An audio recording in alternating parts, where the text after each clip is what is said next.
Welcome to Sarvodaya Shiksha, and we were talking about the thermal property of matter, a chapter of physics class 11th.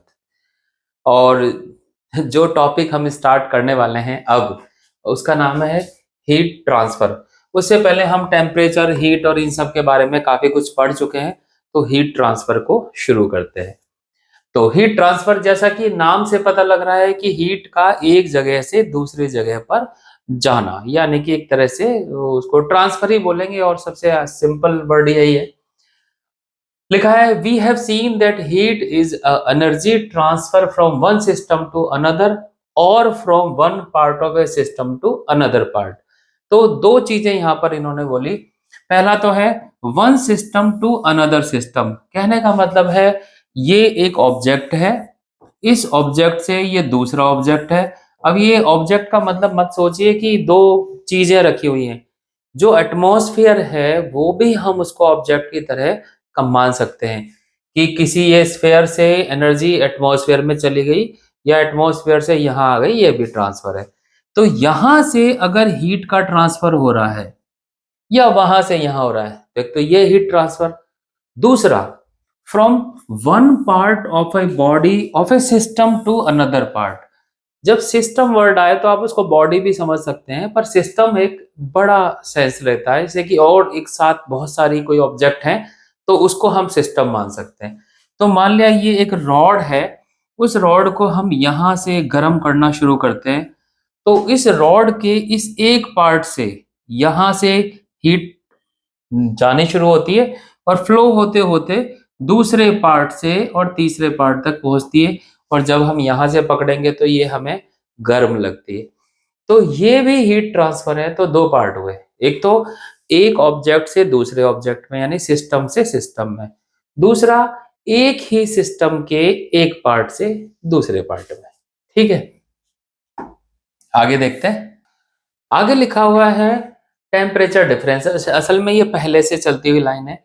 Heat transfer का जो main reason है वह है temperature का difference होना। अगर एक जगह टेम्परेचर अलग है, दूसरी जगह टेम्परेचर अलग है, तो हम देखेंगे ज्यादा कहाँ है, तो हीट ट्रांसफर होगी हाई टेम्परेचर से लो टेम्परेचर की तरफ। लेकिन अगर टेम्परेचर का डिफरेंस ही नहीं होगा तो कोई हीट ट्रांसफर नहीं होगी। तो टेम्परेचर का डिफरेंस होना इसका रीजन है। What are the different ways by which the energy transfer. कितने तरीके हो सकते हैं, तो तरीके यहाँ पर तीन तरीके बता रखे हैं। पहला तरीका है कंडक्शन, दूसरा कन्वेक्शन और तीसरा है रेडिएशन।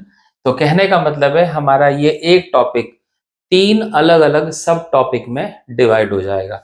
ये जो तीनों हैं, कंडक्शन, कन्वेक्शन और रेडिएशन, इसके लिए एक डायग्राम बना हुआ है। इस डायग्राम को समझिए तो हीट ट्रांसफर के तीनों मोड यहां से समझ में आएंगे। देखिए, यहां पर ये आग जल रही है, ठीक है। इस आग जलने से एक तो क्या होता है, हम जैसे सर्दियों में हाथ आग के ऊपर रखते हैं, आग के ऊपर रखते हैं, ना कि आग के अंदर हम हाथ डाल लेते हैं। तो ये ऊपर रखने से क्या होगा, जो आसपास की एयर है वो एयर गर्म होती है, गर्म होने के बाद हल्की हो जाती है तो एयर ऊपर उठती है। तो वो जो गर्म एयर है वो हमारे हाथों में आती है और हमें आराम से हाथ में सिकाई होने लगती है। तो ये जो ट्रांसफर है ये कन्वेक्शन इसको बोलते हैं। कैसे बताया मैंने, जो एयर है वो एयर गर्म हुई, एयर खुद ट्रांसफर हुई एक जगह से दूसरे जगह पर और हाथ गर्म हुए, मींस मटेरियल का ट्रांसफर होता है। यहां से एयर गर्म हुई और हीट को दूसरी तरफ ले गई। दूसरा, ये क्या है, ये एक मेटल की रॉड है, ठीक है। इस मेटल की रॉड को किसी ने पकड़ा हुआ है और उसका एक एंड जो है, यानी ये वाला सिरा, ये सिरा आग के अंदर है। शुरू में तो लगेगा कि इसको पकड़ना आसान है, लेकिन जैसे जैसे ये गर्म होती रहेगी तो इस रॉड के अंदर ही अंदर एक मॉलिक्यूल से दूसरे मॉलिक्यूल में वाइब्रेशन की वजह से हीट का ट्रांसफर होता चला जाएगा। नतीजा क्या होगा, थोड़ी देर बाद ये रॉड इतनी गर्म हो जाएगी हम इसको पकड़ भी नहीं पाएंगे। तो ये जो तरीका है, ये तरीका है कंडक्शन।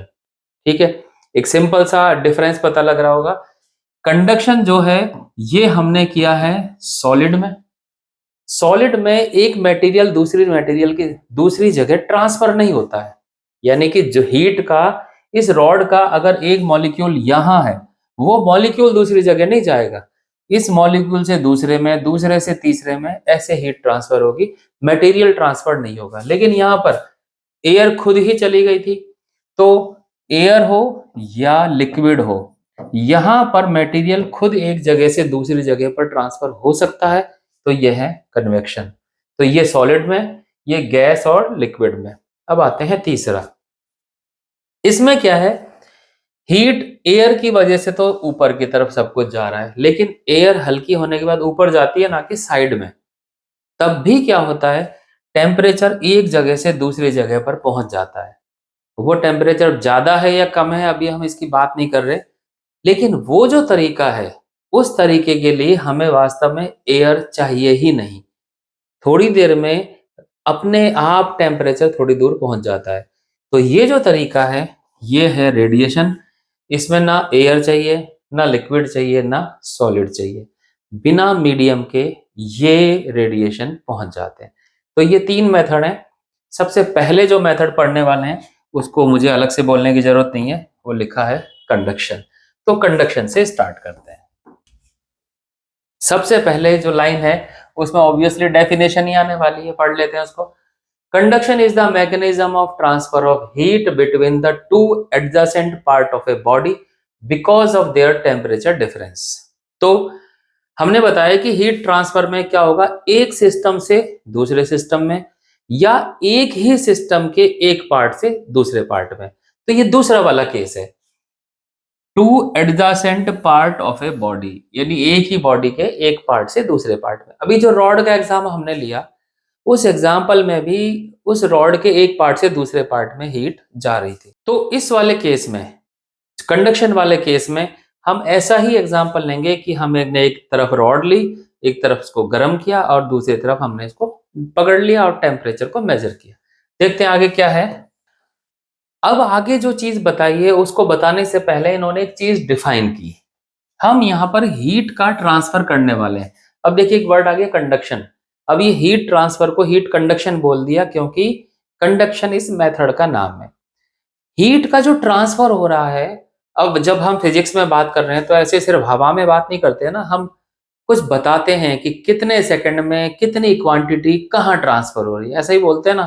तो ये देखिए, time rate of heat flow, this is rate of heat flow. अब जब हम हीट फ्लो बोलेंगे, मान लिया इसको मैं एच से रिप्रेजेंट कर देता हूं, आगे भी शायद एच आएगा। तो मैं क्या बताऊंगा, इसको थोड़ा सा हम एक आसान लैंग्वेज में लिखें तो दिस इज हीट एनर्जी, है ना। तो मैं एनर्जी ही लिख रहा हूं यहां पर, energy flow in 1 second. Energy flow in 1 second, तो 1 सेकेंड में कितनी एनर्जी एक जगह से दूसरी जगह पर ट्रांसफर हो रही है, वही है रेट।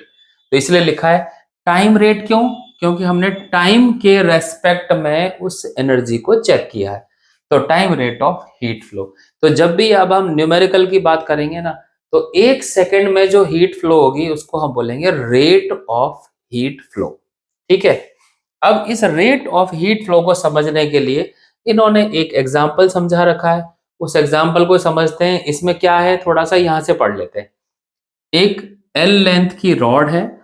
उस रॉड को कहीं ऐसी जगह रख रखा है कि एक तरफ गर्म कर दिया जाता है और दूसरे की जगह अपने आप टेम्परेचर कम हो जाता है। फिगर 10.14 में इस चीज को अच्छे से समझा रखा है। तो आमतौर पर जैसा कि हम करते हैं कि डायरेक्ट फिगर पे पहुंच जाते हैं। अब इस फिगर में कुछ ऐसा लग नहीं रहा है, रॉड है और दोनों तरफ टेम्परेचर का डिफरेंस है। Let us assume the ideal conduction. यहां पर एक चीज है जिसको बोल देना ज्यादा बेटर रहेगा। हम यहां पर ये मान के चल रहे हैं कि इस एक्सपेरिमेंट में या इस एग्जाम्पल में जो हीट एक जगह से दूसरी जगह जा रही है ना, उस हीट में से कोई पार्ट उसका बाहर नहीं जा रहा है। और ये एक इम्पॉसिबल सी चीज है। हीट का लॉस तो होता ही होता है। हीट क्या, हम कोई और चीज भी ट्रांसफर करते हैं ना कहीं छोटा मोटा लीकेज होता ही है। पर 11th क्लास के लेवल पर समझने के लिए हम कुछ चीजें मान लेते हैं। पहली बात तो आइडियल कंडक्शन मीन्स और कोई एनर्जी लॉस हम नहीं मानेंगे, हमारे हिसाब से नहीं हो रहा। Bar is fully insulated. अब कैसे आइडियल करें, तो चारों तरफ से हमने ऐसा इंसुलेशन कर दिया कि हीट बिल्कुल भी रत्ती भर भी हीट निकल नहीं रही है। ठीक है, ये मानते हुए हम अपने इस चीज को समझने वाले हैं। तो उस डायग्राम पर आते हैं। ये है वो डायग्राम। यहां पर हम मान के चलते हैं, ये तो एक कोई फर्नेस है जिसमें इसको गर्म किया जा रहा है। तो इस ए पॉइंट पे इसका टेम्परेचर है TC। ये है बीच वाली रॉड जिसको कि हम कंडक्शन के लिए काम में ले रहे हैं, यानी मान रहे हैं। ये जो डार्क वाला पार्ट है, दिस इज इंसुलेशन। इंसुलेशन किस लिए बताया, कि हम ये कहना चाह रहे हैं कि हीट का इतना सा कतरा भी बाहर नहीं जा रहा है।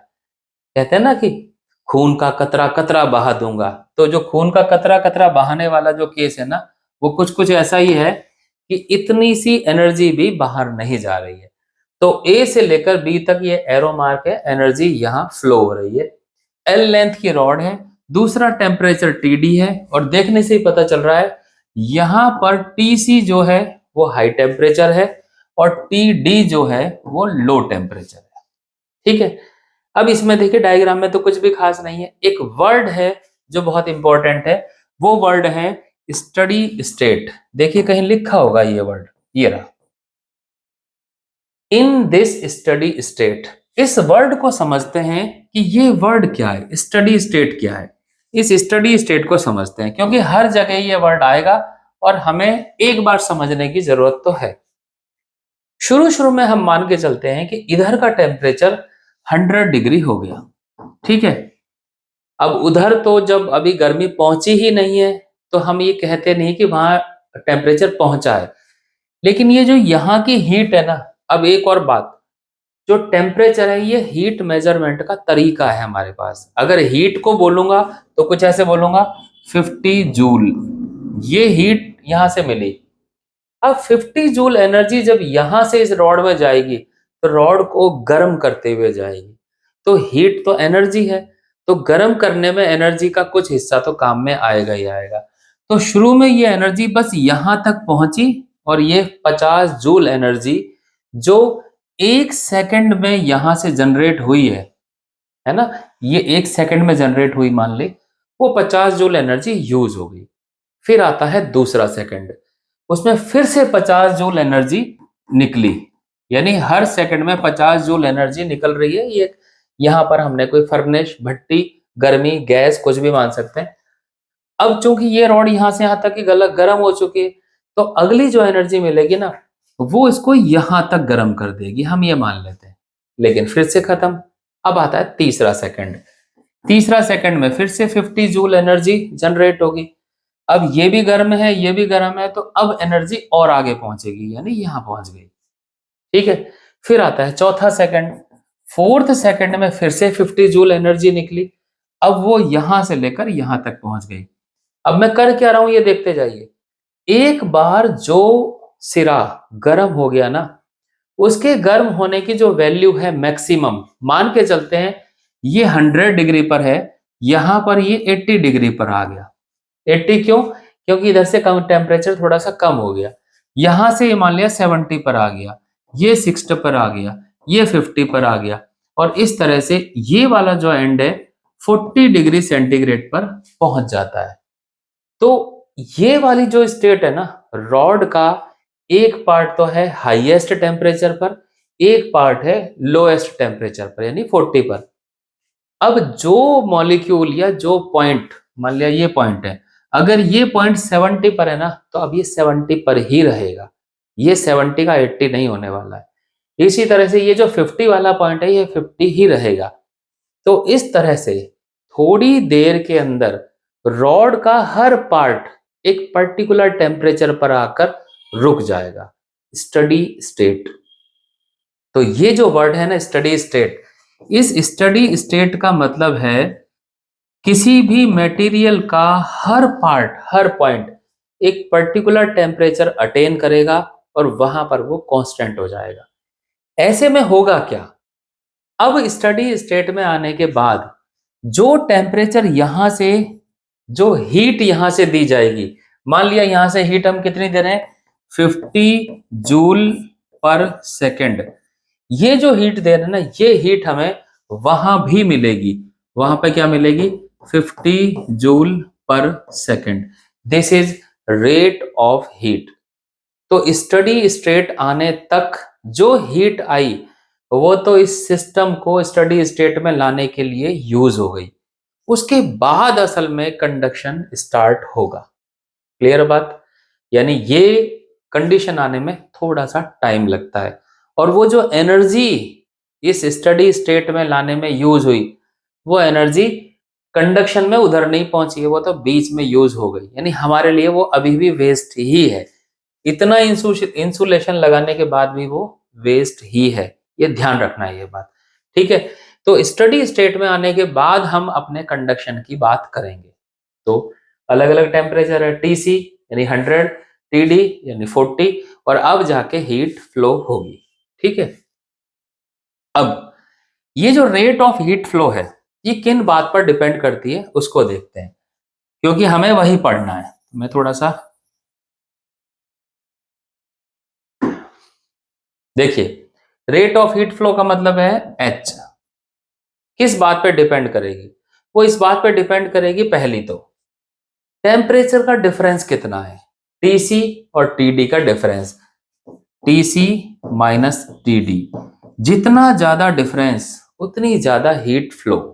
एक सेकंड में ज्यादा से ज्यादा हीट फ्लो करनी है तो टेम्परेचर का डिफरेंस ज्यादा होना चाहिए। ठीक है।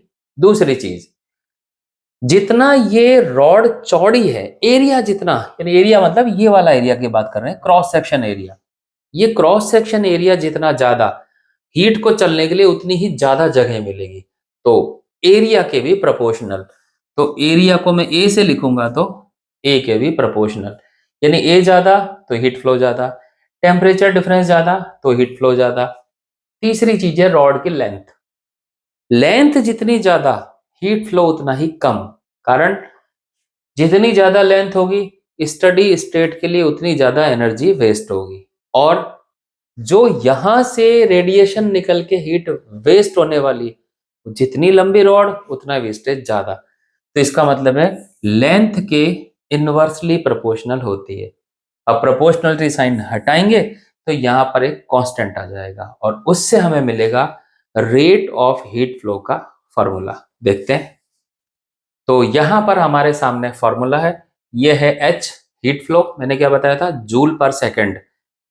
ए area, TC minus TD temperature difference, L length, और के एक कांस्टेंट है। ये मैंने बताया था। कांस्टेंट जो होता है ना, दोनों चीजों को इक्वेट करने के लिए एक्सपेरिमेंटली फाइंड किया जाता है, तब ये के कांस्टेंट आता है। ये के कांस्टेंट जो है, this is called coefficient of thermal conductivity. अगर हम यहां से के की यूनिट निकालना चाहें तो निकाल सकते हैं। इसकी जूल अपॉन सेकंड, इसकी मीटर स्क्वायर, इसकी केल्विन में मेजर करेंगे तो केल्विन, सेंटीग्रेड में मेजर करेंगे तो सेंटीग्रेड, और ये है मीटर। सॉल्व करेंगे तो के की यूनिट निकल जाएगी। यहां से K is equal to H into L, ये एच और ये L, upon A into temperature difference T C minus T D. तो यहां से हम इसकी यूनिट भी निकाल सकते हैं। तो यही सब है थर्मल कंडक्टिविटी के फॉर्मूले में। ऐसा यूनिट दे रखी है। ये जो के है, थर्मल कंडक्टिविटी का जो कोफिशिएंट है, ये किन बातों पर डिपेंड करता है, ये भी समझ सकते हैं।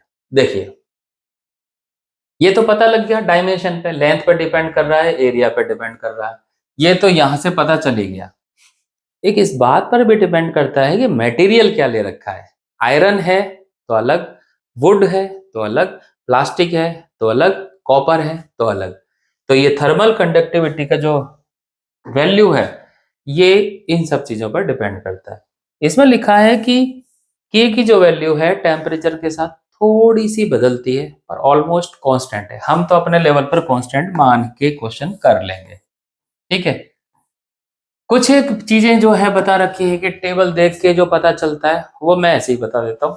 सिंपल सी चीजें हैं।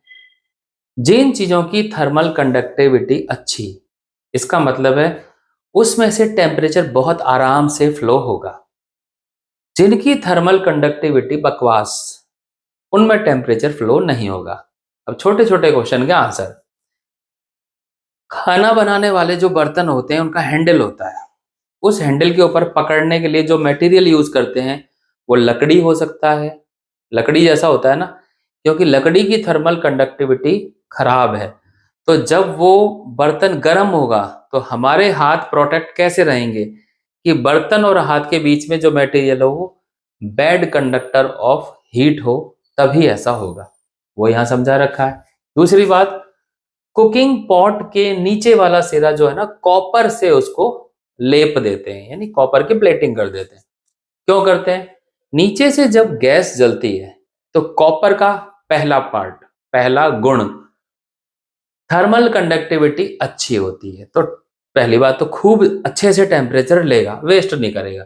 दूसरा, उस प्लेटिंग करने का फायदा है पूरे टेम्परेचर को, पूरी हीट को बराबर बराबर सब जगह बांट देगा, जिससे कि खाना हर जगह से इक्वली गर्म होगा, तो बढ़िया और लजीज खाना मिलेगा और जलेगा भी नहीं किसी जगह से। तो इस तरह के बहुत सारे ऑप्शंस या आंसर्स हम इस थर्मल कंडक्टिविटी की वैल्यू से निकाल सकते हैं। ठीक है, यहां पर भी कुछ वर्ड है, उसको भी देख लेते हैं। Heat retention and transfer R important in many other application. Heat retention, इस वर्ड का मतलब क्या है? देखिए, मान लिया ये रॉड है और यहां से हमने हीट डाली और हीट दूसरी तरफ से निकल गई, तो स्टडी स्टेट आने तक ये खुद भी तो गर्म होना चाहिए ना। अगर इस समय हीट को बंद कर दिया जाए तो हीट इसके अंदर कितनी देर तक ट्रैप रहेगी, वो है हीट रिटेंशन। कितनी देर तक रिटेन रही। कहते हैं ना, यार याद तो कर लिया है लेकिन सब रिटेन नहीं रहा, दिमाग में भूल गया। यानी कि रिटेंशन अच्छा का मतलब है मेमोरी अच्छी, याद रहेगा। तो इस तरह से हीट रिटेंशन और हीट ट्रांसफर, दो चीजों से हम बहुत सारे क्वेश्चन के आंसर दे सकते हैं। जैसे कि लोग जो होते हैं ना, अपनी जो छत बनाते हैं, अगर छत को पूरे के पूरा उसको सीमेंट से और पत्थर से बना दें तो उसकी थर्मल कंडक्टिविटी अच्छी होती है। तो जब गर्मी पड़ेगी तो क्या होगा, पूरी हीट जो है छत से होते हुए नीचे आ जाएगी और हम गर्मी में बैठे रहेंगे।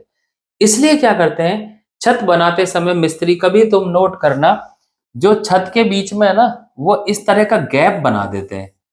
जो चाय पीने वाले जो कुल्हड़ होते हैं ना, उनको उल्टा कर करके लगा के एक लेयर बना देते हैं, तो गैप बन जाता है। उस गैप में क्या हो गई है? एयर। जब एयर आ गई है तो एयर तो बैड कंडक्टर ऑफ हीट है, लेकिन उससे हमें क्या फायदा है? ऊपर से जो धूप पड़ती है वो छत पर गिरी, छत गर्म हो गई, लेकिन बीच में बैड कंडक्टर होने की वजह से ना नीचे के जो कमरे हैं वो कंपैरेटिवली ठंडे रहते हैं। तो इस तरह की चीजें जो है उस छत के बीच में लगा देते हैं। जैसे इन्होंने लिखा है, फोम लगा देना, लेयर ऑफ अर्थ यानी कि मिट्टी लगा देना, अर्थ का मतलब है मिट्टी डाल देना। तो ये चीजें भी हीट ट्रांसफर को रोकती है और इनकी हीट की रिटेंटिविटी भी इनकी अच्छी नहीं होती। तो ना तो बहुत देर तक गर्म रहते हैं, ना हीट को ट्रांसफर होने देते हैं। यहां पर इन्होंने एक बात और बोल रखी है, in some cases heat transfer is critical. ये लिखा है कि ऐसा नहीं है कि हीट ट्रांसफर सिर्फ रोकना ही हमारा उद्देश्य होगा, कुछ जगह पे हीट ट्रांसफर करवाना बहुत इंपॉर्टेंट है।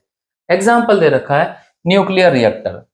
न्यूक्लियर रिएक्टर में जहां पर हीट डेवलप होती है, हम चाहते हैं फटाफट वहां से हीट हट जाए। अगर वहां से नहीं हटी तो फटाफट यहाँ पे फटफट हो जाएगा, सब तहस नहस हो जाएगा। इतनी ज्यादा हीट जनरेट होती है, इसको जल्दी से जल्दी वहां से निकलना जरूरी है। तो इसलिए सिर्फ ऐसा नहीं कि अच्छे मटेरियल लगा दिए, हमें हीट को निकालने के लिए भी अलग से मशीनरी लगाई जाती है, पंखे लगाए जाते हैं, इस तरह के पानी चारों तरफ भरा जाता है, ड्यूटीरियम ऑक्साइड भरा जाता है, और हैवी वाटर और बहुत सारी चीजें होती है, वो फिर कभी कहीं देखेंगे। पर वहां पर हीट ट्रांसफर के लिए अलग से सिस्टम इंस्टॉल किया जाता है, जिससे कि हीट फटाफट निकले। तो ये भी ध्यान रखना कि सिर्फ ऐसा नहीं है कि हम सिर्फ हीट को रोकना ही चाहते, कभी कभी हमें हीट को निकालना भी हमारी मजबूरी रहता है।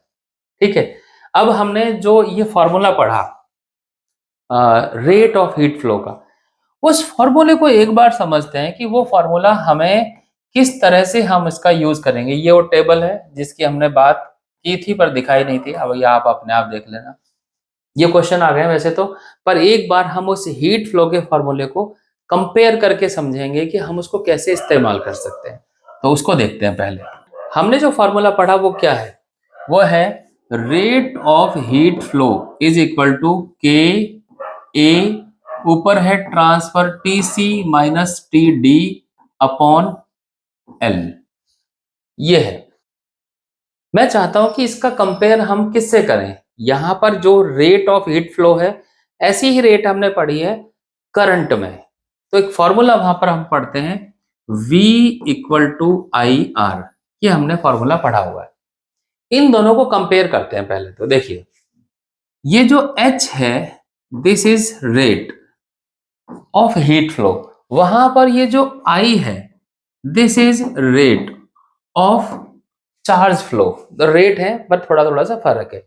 यहां पर ये क्या चीज है, दिस इज टेम्परेचर डिफरेंस, और जिसकी वजह से हीट फ्लो हो रही है। यहां पर ये क्या चीज है, ये है वोल्टेज डिफरेंस, जिसकी वजह से करंट फ्लो हो रहा है। तो देखिए, इन फॉर्मूले में मैंने कंपेयर करके दो चीजें निकाली। अब दोनों को एक ही तरह से सेट कर देते हैं। हमने यहां पर क्या कर रखा है, रेट यानी एच को यहां लिख रखा है, तो वहां पर भी आई को एक तरफ लिख लेते हैं। तो आई को हमने लिख दिया यहां। अब आई को एक तरफ लिखने से फॉर्मूला हो जाएगा V अपॉन आर। ठीक है, ऐसा ही फॉर्मूला हम यहां लिख देते हैं। तो H इक्वल टू जो वोल्टेज डिफरेंस है, उसको टेम्परेचर डिफरेंस से तुलना करते हुए टेम्परेचर डिफरेंस को मैंने लिख दिया ऊपर, और जो बचा उसको सबको नीचे पहुंचा देता हूं। बचा और नीचे क्या है, L अपॉन के इंटू ए, ये बच गया। अगर कंपेयर करें तो देखिए, लेफ्ट हैंड साइड में यहां पर रेट ऑफ हीट फ्लो, यहां पर लेफ्ट हैंड साइड में rate of charge flow. Right hand side में जो न्यूमरेटर है ऊपर, वो है टेम्परेचर डिफरेंस, यहां पे है वोल्टेज डिफरेंस। इसका मतलब ये हुआ, नीचे वाले पार्ट को भी कंपेयर कर सकते हैं। तो नीचे यहां पर क्या है, दिस इज इलेक्ट्रिक रेजिस्टेंस। ठीक है, रेजिस्टेंस का मतलब एक तरह से रुकावट ही हुई। तो इसका मतलब है ये वाला जो पार्ट होगा, ये क्या कहलाना चाहिए, दिस इज थर्मल रेजिस्टेंस। हम ये कह सकते हैं कि अगर हम रेजिस्टेंस की बात करेंगे टेम्परेचर वाले केस में, तो ये भी रेजिस्टेंस ही है। ठीक है, अब जब इतना समझ गए तो हम आगे भी समझते हैं। जब हमने बात कर ली कि ये थर्मल रेजिस्टेंस है, अब चाहे तो इसका नाम भी हम आर ही लिख दें। तो यहां पर हमने दो केस देखे हैं। जब भी कोई दो वायर सीरीज में होते हैं, तो उनका रेजिस्टेंस हम R1 प्लस R2, इस तरह से हम उनका रेजिस्टेंस ऐड करते हैं। इसी तरह से जब पैरेलल में वायर होते हैं, तब उनका रेजिस्टेंस ऐड करने का तरीका है 1 upon R is equal to 1 upon R1 plus 1 upon R2। Same इसी तरह से, अब चूंकि ये पूरा का पूरा रेजिस्टेंस ही हो गया है, तो ये सारा का सारा जो पार्ट है सीरीज और पैरेलल में इसी तरह से जुड़ेगा। अगर मैं इसको R रख दूं, ठीक है, R मान लो, तो इसका फॉर्मूला भी बिल्कुल इसी तरह का हो जाएगा कि जब भी दो रॉड को मैं सीरीज में रखूंगा, डायग्राम में बताता हूं। मान लिया ये एक आयरन की रॉड है, और इसको साथ में कंपेयर कर देता हूं एक कॉपर की रॉड के साथ, ऐसे। ये यहां से कॉपर की रॉड है, और अब मैं बात कर रहा हूं, यहां टेम्परेचर T1 है, यहां टेम्परेचर T2 है। तो हमें ये बताना है कि इस रॉड को मैं किसी और रॉड से रिप्लेस करूं। मान लिया मैंने कोई और तीसरी रॉड ले ली, ये वाली। ये तीसरी रॉड, अगर इसकी थर्मल कंडक्टिविटी K1 है, इसकी K2 है, तो इसकी थर्मल कंडक्टिविटी मैं कैसे निकाल सकता हूं। तो इस तरह के क्वेश्चन करने में ये फॉर्मूला हमारे काम में आएगा। इस फॉर्मूले की एक बात और बताता हूं। जब हम इस रेजिस्टेंस के बारे में पढ़ते हैं, तो हमें पता है ये रेजिस्टेंस तीन पार्ट पे डिपेंड करता है। एक तो मटेरियल पर, एक वायर के लेंथ पर, और एक वायर के एरिया पर। तो फॉर्मूला वो क्या है, R is equal to rho L upon A. ये फॉर्मूला हुआ R का। अब सोचिए, ये फॉर्मूला और ये वाला पार्ट, अगर हम इसको भी R लिख रहे हैं, तो देखिए रॉ L अपॉन ए सेम ही मैच कर रहा है ना। यानी कि जो काम यहाँ रॉ कर रहा है वो काम यहाँ 1/k कर रहा है। बस इतना याद रखिए। जो काम वहां रजिस्टिविटी, इलेक्ट्रिकल रजिस्टिविटी जो काम कर रही है वो यहाँ थर्मल कंडक्टिविटी, यानी उल्टा पार्ट हो गया। इससे हमें क्या पता चलता है? उससे हमें पता ये चलता है, अगर हमें सीरीज वाले केस में रिजल्ट लेना है तो ये उल्टा करके लेना पड़ेगा। यानी जहां पर हमें सीधा सीधा रॉ का है फॉर्मूला वहां 1/k, तो नतीजा ये होगा जो सीरीज में फॉर्मूला है वो असल में वो पैरेलल वाला काम में आएगा, और जो ये पैरेलल वाला है वो सीरीज में काम में आएगा। एक तरह से यूं समझिए कि जैसे अब आपको 11th लेवल पर कैपेसिटर नहीं पता है तो मैंने तो कैपेसिटर का और रेजिस्टेंस का अपोजिट रिलेशन रहता है, लेकिन यहाँ समझ सकते हैं ये फॉर्मूला वहां काम में आएगा जब रॉड पैरेलल में कनेक्टेड होगी। जैसे ये आयरन की हो गई और इसके पैरेलल में एक दूसरी रॉड कॉपर की होगी। अगर ऐसे करके इनकी कंडक्टिविटी K1 और K2 है तो हमें रिजल्टेंट कंडक्टिविटी निकालनी है तो K1 प्लस K2 से निकालेंगे। और अगर ऐसे हैं सीरीज में तब resultant conductivity 1/k is equal to 1/K1 plus 1/K2 से निकालेंगे। तो हो सकता है कुछ क्वेश्चन में डायरेक्ट ऐसे फॉर्मूले मिल जाएं, तो सोचना नहीं है, ये जस्ट इस कंपैरिजन से हमने वो फॉर्मूले निकाल लिए। अब देखते हैं इसका क्वेश्चन जो आ गया था। इस क्वेश्चन पर आते हैं। What is the temperature of the steel copper junction? Steel copper junction, automatic पता लग गया, दो चीजें तो हो गई स्टील और copper. In the steady state of the system shown in figure 10.5, diagram दे रखा है तो डायग्राम हमें बनाने की जरूरत नहीं है, बाकी डिटेल देखते हैं। स्टील रॉड की लेंथ दे रखी है 15 सेंटीमीटर, कॉपर रॉड की लेंथ भी दे रखी है 10 सेंटीमीटर। टेम्परेचर ऑफ फर्नेस यानी कि जो सबसे लेफ्ट वाला पार्ट है जो गर्म किया जा रहा है वो 300 डिग्री पर है। Temperature of the other and, other and का मतलब है पहले स्टील की रॉड है फिर कॉपर की रॉड है, तो कॉपर की रॉड का जो एंड होगा वो 0 डिग्री पर है। Area of cross section of the steel rod is twice that of the copper rod, यानी एक का एरिया ए मानेंगे तो दूसरा का ऑटोमेटिक 2a हो जाएगा। Cross section area of the steel rod, अगर स्टील का हमने माना 2a यानी ट्वाइस है ना, तो उस वाले का a हो जाएगा। अगर हम इसको a मानेंगे तो उसका a/2 हो जाएगा। थर्मल कंडक्टिविटी ये सब याद करने की जरूरत नहीं है, ये एग्जाम में एज इट इज मिलती है। ठीक है, तो इस क्वेश्चन को समझते हैं कि ये क्या है और क्या पूछना चाह रहे हैं। तो हम पहुंच गए हैं अपने डायग्राम पर। इस डायग्राम को समझते हैं और देखते हैं कि यहां पर हम इस क्वेश्चन को कैसे डील कर सकते हैं। सबसे पहले ये टेम्परेचर हो गया 300, क्वेश्चन में गिवन है। ये टेम्परेचर हो गया 0 डिग्री, ये भी गिवन है। पहली वाली रॉड होगी स्टील की, दूसरी होगी कॉपर की। यहां से जो हीट फ्लो होगी, अब इसको करते समय कौन सा कॉन्सेप्ट हम सोचें। देखिए यहां से जो हीट फ्लो होगी कब होगी? स्टडी स्टेट के बाद। पहला टर्म जो हो गया स्टडी स्टेट, यानी कि स्टडी स्टेट तक कोई हीट फ्लो नहीं होगी तो पहले स्टडी स्टेट आना जरूरी है। हीट फ्लो होने के बाद मान लिया यहां से H हीट चलती है 1 सेकंड में, H एनर्जी, तो वही एनर्जी यहां निकलेगी। यानी कि यहां पर अगर मैं हीट फ्लो को H से रिप्रेजेंट करता हूं तो यहां पर भी मुझे H से ही रिप्रेजेंट करना पड़ेगा, क्योंकि इसको नहीं बदल सकता मैं।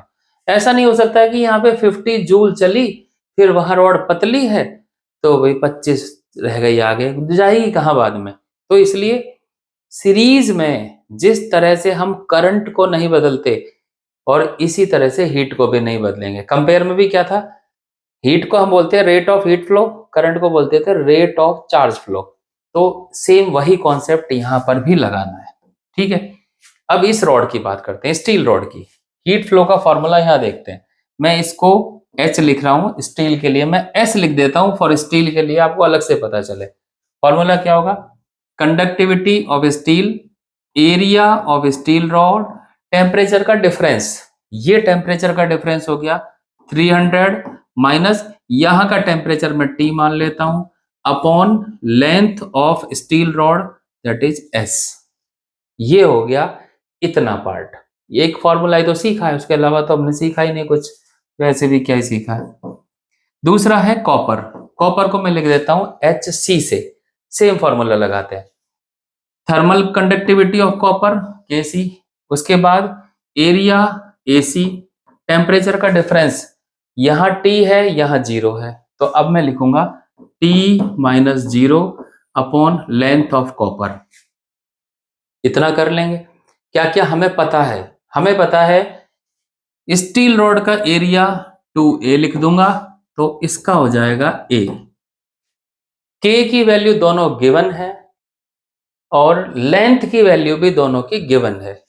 अब करना क्या है? करना सिर्फ यह है, इन दोनों को इक्वेट करना है, क्योंकि रेट ऑफ हीट फ्लो ये दोनों में सेम होगी। बस फिर सॉल्यूशन हमारा हो जाएगा। देखते हैं इन्होंने कोई नया तरीका लगा लिया हो कभी। ये समझाया है सारा का सारा, समझाने के बाद ये अच्छे लोग हैं। ये है स्टील वाला पार्ट और ये है कॉपर वाला part. T minus 0, 300 minus 0, length area सब वैल्यू दे रखी है, A1 A2 का रिलेशन दे रखा है, और इसको सॉल्व किया और यहाँ से टेम्परेचर निकल जाएगा कि बीच में रॉड जो है उसका टेम्परेचर कितना है। ठीक है, अब आते हैं दूसरे क्वेश्चन पर। काफी लंबा चौड़ा क्वेश्चन है, इसको भी समझते हैं क्या है। एन आयरन बार, पहली चीज है मटेरियल है आयरन, लेंथ गिवन है, एरिया गिवन है, K गिवन है, तीनों चीज पता है। एंड ए ब्रास बार, दूसरा मटेरियल है ब्रास, लेंथ गिवन है, एरिया गिवन है और K भी गिवन है। Are soldered end to end as shown in figure 10.16। फिर से फिगर हमारे पास है, यानी इसको ऐसे ऐसे सोल्ड कर दिया गया होगा। अभी तो फिगर में देखेंगे, एंड टू एंड का मतलब तो यही है, एक का एंड दूसरे के एंड से जोड़ देना।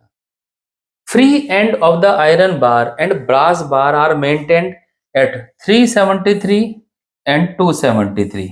ये भी पता लग गया। शुरुआत में तो हो गया, कहीं गर्म कर रहे होंगे, बीच में एक पॉइंट हो गया, तीसरा पॉइंट हो गया आयरन और ब्रास के दोनों एंड। एक हो गया 373 ये वाला, एक हो गया 273 और एक हमें बीच में अभी फिलहाल पता नहीं है। लेकिन ये जो क्वेश्चन है यहां तक का, ये क्वेश्चन बिल्कुल वैसा है जैसे पिछला वाला क्वेश्चन था, दोनों से रेट निकालेंगे और कंपेयर कर देंगे। अब आगे देखते हैं। Obtain expression for and hence compute the temperature of the junction of the two bars. पहला पार्ट यानी यहाँ का टेम्परेचर, अब ये बिल्कुल पिछले वाले एग्जाम्पल की तरह हुआ। तो पहला पार्ट तो हम मतलब तुम कर ही लोगे, किया तो पहला भी नहीं था मैंने। दूसरे पे आते हैं, the equivalent thermal conductivity of the compound bar. ये देखो point, equivalent thermal conductivity of the compound bar. अगर इन बार को, कंपाउंड का मतलब है दोनों को जब रॉड जोड़ दिया, एक की कंडक्टिविटी है K1, एक की कंडक्टिविटी है K2। जोड़ा कैसे है? एक को ये और दूसरा इसके आगे, इसकी कंबाइंड कंडक्टिविटी क्या लगाएंगे? कंबाइंड का मतलब एक नया मटेरियल लेके नई लेंथ का, नया एरिया का कुछ निकल गया। अब देखो इसमें खास बात, इसका एरिया 0.02 है, इसका भी 0.02 है, यानी same area of cross section है। लेंथ भी सेम है क्या? लेंथ है एक की 0.1 और इसकी लेंथ भी, यानी लेंथ भी सही है। तो कहने का मतलब है हमें जो कंबाइंड वैल्यू निकालनी है ना, उसके लिए कोई टेंशन नहीं है, लेंथ एरिया वेरिया सब मैच करके दिया हुआ है। मींस सीरीज में हमने इसको जोड़ा, तो सीरीज में क्या फॉर्मूला होना चाहिए? होना चाहिए 1/k equal to 1/k1 plus 1/k2, क्योंकि सीरीज वाले केस में हम पैरेलल वाला फॉर्मूला काम में लेंगे। तो उस हिसाब से k की वैल्यू आनी चाहिए k1 k2 upon k1 plus k2, ऐसा कुछ आना चाहिए। चेक करेंगे, अभी तो जस्ट तुक्के मार रहे हैं फिलहाल तो। उसके बाद तीसरा part, the heat current through the compound bar. Heat current का मतलब है H की वैल्यू, यानी जो पहला पार्ट सॉल्व करके जो T निकालेंगे, उस T की वैल्यू को रख के H भी निकालना है। ये है तीसरा पार्ट। देखते हैं इसको भी क्या किया है। पहले तो डायग्राम समझते हैं। आयरन ब्रास, ठीक है, लेंथ दोनों की सेम है, L1 L2 लिख तो रखी पर दोनों की सेम है, और दोनों का क्रॉस सेक्शन एरिया भी सेम है। ये 373, 273 और T0 हमें निकालना है। ठीक है, आगे तो क्वेश्चन के पहले पार्ट पर आते हैं। पहले पार्ट के लिए ये आयरन से जो रेट ऑफ हीट फ्लो जो होगा H1 और H2, ये निकाला आयरन, ये निकाला हमने दूसरा ब्रास, और वैल्यूज इसमें रखनी है, सारी वैल्यूज हमें पता है, और यहां से हमें निकल जाएगा टी नॉट, यानी बीच वाले पॉइंट का टेम्परेचर कितना है वो कैलकुलेट हो जाएगा। तो पहला पार्ट तो यहां से हो जाएगा। तीसरा पार्ट भी बताता हूं। जब ये कैलकुलेट हो जाए तो इसी एक में K1, A1, T1, T not L रख के इसको सॉल्व करना है, तो जो H आएगा वही H होगा हमारा तीसरे पार्ट का आंसर। अब आते हैं दूसरे पार्ट पर। देखिए यहां पे क्या कर रखा है वो समझते हैं। हमें सबसे पहले दे रखी है एक आयरन की रॉड, तो ये हमने मान ली आयरन रॉड, ठीक है। इस रॉड का जो एक टेम्परेचर है जिसे कि हम T1 कह सकते हैं, दैट इज 373 डिग्री पर है वो। उसके बाद एक दूसरी रॉड ऐड कर रखी है, वो है ब्रास की रॉड, ठीक है। उसका टेम्परेचर जो फाइनल टेम्परेचर है वो है 273 पर। क्वेश्चन हमसे क्या पूछा है, अगर इसकी thermal conductivity, coefficient of thermal conductivity K1 है और इसका है K2, तो क्वेश्चन हमारा ये है, अगर इसकी जगह एक कॉमन रॉड ले ली जाए किसी और मटेरियल की, हमें नहीं पता वो मटेरियल क्या है, उसकी थर्मल कंडक्टिविटी अगर K डैश होती तो K डैश की वैल्यू कितनी होती, ये हमारा क्वेश्चन है। तो इस क्वेश्चन को देखिए, यहां पर इसकी लेंथ L है, इसकी लेंथ L है, इसका जो ये वाला क्रॉस सेक्शन एरिया है वो A है, तो हम जो दूसरी रॉड ले रहे हैं उसकी लेंथ है 2L, क्योंकि दोनों को हमने ऐड किया हुआ है ना, और इसका भी क्रॉस सेक्शन एरिया A लिया है। और हमने ये पहले समझा है कि जब सीरीज में इस तरह से जोड़ते हैं तो सीरीज में जैसे रेजिस्टेंस जोड़ते हैं उसी तरह से हम ऐड कर देंगे। तो हमने वहां क्या समझा था पहले उसको देखते हैं। हमने रेजिस्टेंस से जब इसको कंपेयर किया था तो याद होगा उसकी वैल्यू थी L upon K into A, ये वैल्यू थी, ठीक है। लेंथ, एरिया और कोफिशिएंट ऑफ थर्मल कंडक्टिविटी, यहां पर भी हम ऐसे ही करेंगे, हम फॉर्मूला लगाएंगे R equal to R1 plus R2, जैसे कि हमने 10th क्लास में रेजिस्टेंस का फॉर्मूला पढ़ा है। ये R तो है इसका, तो इसकी जगह मैं लिखूंगा इस तरह से, तो L की जगह लिखूंगा 2L, क्योंकि लेंथ 2L है। कोफिशिएंट हो गया हमारा K डैश, क्योंकि हमने K डैश माना हुआ है। A की वैल्यू हो गई है A, R1 की वैल्यू यानी कि इस वाले की वैल्यू, तो इसकी वैल्यू यहाँ पे लिखेंगे L अपॉन यहाँ पर K1 इंटू A, क्योंकि thermal conductivity K1, area A, plus दूसरे के लिए L upon K2 into A। यहां से सॉल्व करके हम K डैश की वैल्यू निकालेंगे और देखते हैं कितनी आती है। तो 2 upon K dash equal to, सारे A कैंसिल, सारे L कैंसिल, और ये हो जाएगा K1 K2, ऊपर हो गया K1 प्लस K2, और यहां से अगर K डैश की वैल्यू निकाली जाए तो क्रॉस मल्टीप्लाई करके 2K1 K2 upon K1 plus K2, हम देख सकते हैं जो वैल्यू हमने निकाली है वो वैल्यू इससे मैच करती है, ठीक है। तो यहां पर समझने वाली बात यह है कि अगर हम इसको रेजिस्टेंस से कंपेयर करके इसको सॉल्व करें तब भी हमारा रिजल्ट वही आता है जो इनका रिजल्ट आया है। एक बात और बता देता हूं कि इन्होंने क्या किया है, ठीक है ना, उसको भी देख लीजिए। यहां पर ये हमने उनका हीट ट्रांसफर को कंपेयर किया था। हीट ट्रांसफर कंपेयर करने में इन्होंने क्या किया, ए दोनों तरफ का और L इन दोनों को किया कैंसिल, क्योंकि A1 A2 L1 L2 same है। जब इनको कैंसिल कर लेंगे तो इक्वेशन क्या होगी, K1 T1 minus T not, ये K2, ये T नॉट माइनस T2। यहां से सॉल्व करके सिर्फ T नॉट की वैल्यू निकाली, ये T नॉट की वैल्यू आ गई। पहला पार्ट हुआ। दूसरा पार्ट, अब इस T नॉट की वैल्यू को इस एक वैल्यू में रख दिया, ठीक है। कंपेयर किया तो देखिए क्या किया, अब आगे यहाँ पे आते हैं। ये हमारी इक्वेशन थी। टी नॉट की वैल्यू को जो हम निकाल चुके वो यहाँ रखा। रखने के बाद हीट का जो फॉर्मूला है, उस हीट के फॉर्मूले को उस फॉर्मेट में ले आए। ए टेम्परेचर का डिफरेंस अपॉन नीचे जो होता था एल इंटू के की वैल्यू, उसको ले आए।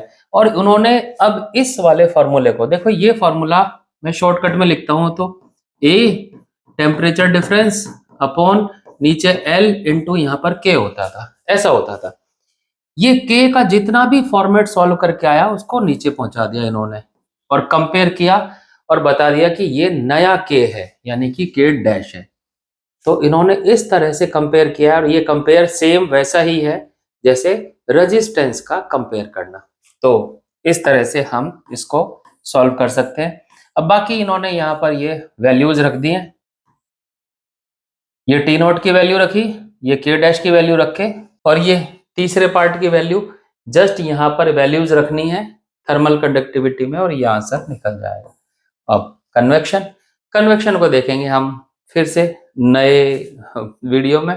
तब तक के लिए थैंक यू, बाय बाय, जय हिंद।